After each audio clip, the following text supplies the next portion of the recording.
You know, everyone talks about Hondas and Toyotas, but Mazda might be one of the most underrated car brands in the last 15 years. And it's because they cared more about how the car feels when you drive it than what they could advertise.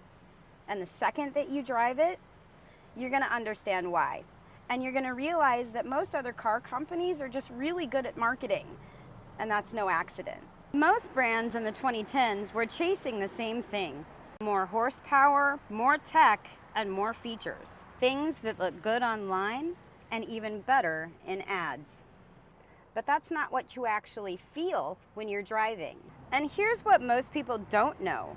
Mazda didn't actually have the money to compete with Toyota or Honda. They couldn't outspin them and they couldn't outmarket them, so they had to do something that was smarter. They had to build cars that people would actually feel.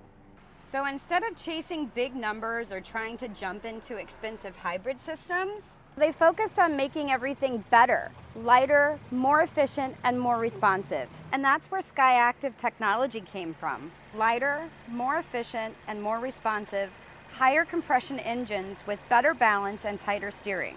So everything's focused on the driver and not the ad.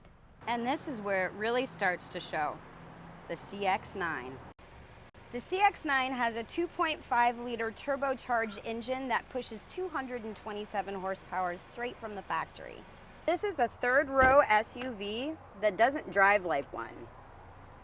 This 2016 CX-9 has 125,000 miles, but it still feels smooth, controlled, and composed. Inside, it's clean, simple, and not overdone. Even in the way it moves, it's not floaty, it's not disconnected, it's intentional. That's right, the CX-9 is where Mazda started to figure it all out and where everything started to come together. But then they came out with the CX-5, and that's where Mazda really nailed it. The CX-5 has a 2.5-liter Skyactiv engine with 184 horsepower straight from the factory, and it's all-wheel drive. And with just 140,000 miles, it still feels really tight. On the outside, the CX-5 is clean, simple, and not overdone. And on the inside is where you really begin to see it. Everything is laid out in here exactly where it should be. No clutter, no distractions, just pure driving. And when you drive the CX-5, you'll definitely notice it's tighter, more responsive, and probably more connected than most of the SUVs in its class.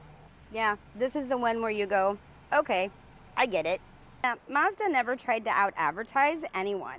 They didn't try to be the loudest. They just build cars that feel better to drive. And that's why people who own Mazdas, they never leave. So yeah, you can keep chasing your specs and features, or you can drive something that actually feels better. So you can believe the ads if you want. I'll believe the drive.